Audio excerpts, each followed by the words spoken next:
बिस्मिल्लाहिर्रहमानिर्रहीम। अस्सलामु अलैकुम वरहमतुल्लाहि वबरकातुहू। कैसे हैं आप सब लोग? मैं उम्मीद करती हूँ सेहत और ईमान की बेहतरीन हालत में होंगे। क़वाइद तजवीद कोर्स अल्हम्दुलिल्लाह हमारा जारी है और आज हम इसके सबक नंबर 32 पर हैं और आज हम हमज़ा साकिना को डिफ़ाइन करेंगे। इसको डिटेल के साथ देखेंगे। तो चलते हैं हम अपने लेसन की जानिब। हमज़ा साकिना, जिस हमज़ा पर सुकून यानी जज़्म हो उसे हमज़ा साकिना कहते हैं। सुकून यानी जज़्म हो, जैसे कि ये जज़्म आपको नज़र आ रही है ना, ठीक है। आपको पता है ना जज़्म क्या होती है? दाल की एक छोटी सी शक्ल होती है, उसको सुकून यानी जज़्म कहते हैं, उसे हमज़ा साकिना कहते हैं। यानी कि क्या? जिस हमज़ा पर सुकून यानी जज़्म हो उसे हमज़ा साकिना कहते हैं। और हमज़ा साकिना की मुख्तलिफ़ अशकाल हैं। अब सबसे पहले हमारे पास आ जाता है हमज़ा। ये हमज़ा की एक्चुअल शक्ल है, हमज़ा जो होता है, ठीक है।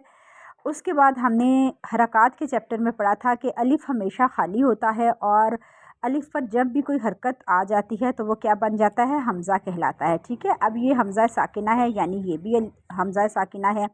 अब अलिफ़ के ऊपर जब हमज़ा आ जाता है और उस पर जज़्म, ये भी हमज़ा साकिना की एक शक्ल है। या के ऊपर हमज़ा और जज़्म, ये भी हमज़ा साकिना की एक शक्ल है। और वाव के ऊपर हमज़ा और उसके ऊपर जज़्म, तो ये भी एक हमज़ा साकिना की शक्ल है। यानी कि अक्सर औक़ात कुरान पाक में इनमें से कोई भी अगर शक्ल के ऊपर साकिन होगा तो आपने उसको झटका दे के पढ़ना है, ठीक है। अच्छा जी, इन तमाम अशकाल की आवाज़ एक जैसी होती है और हमज़ा साकिना कुरान मजीद में 1150 मरतबा आया है। हमज़ा साकिना को हमेशा हल्के झटके से पढ़ते हैं, ठीक है। आपने झटका सिर्फ ज़बान का देना है, अपनी बॉडी को नहीं हिलाना, आपने बॉडी को मूव नहीं करना है, ठीक है।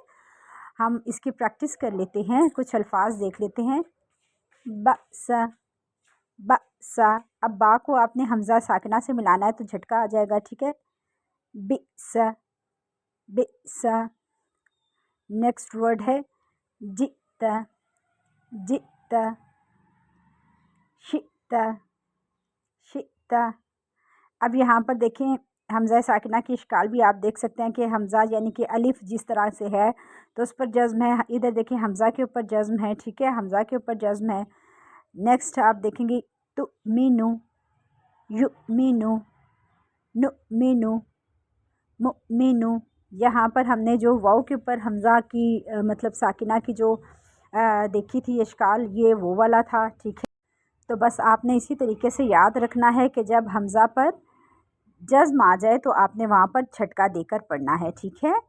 और अल्लाह ताला से दुआ है कि अल्लाह ताला आप सबका सीखना और हमारा सिखाना अपनी बारगाह रहमत में कबूल व मंजूर फरमाए। आमीन या रब्बुल आलमीन।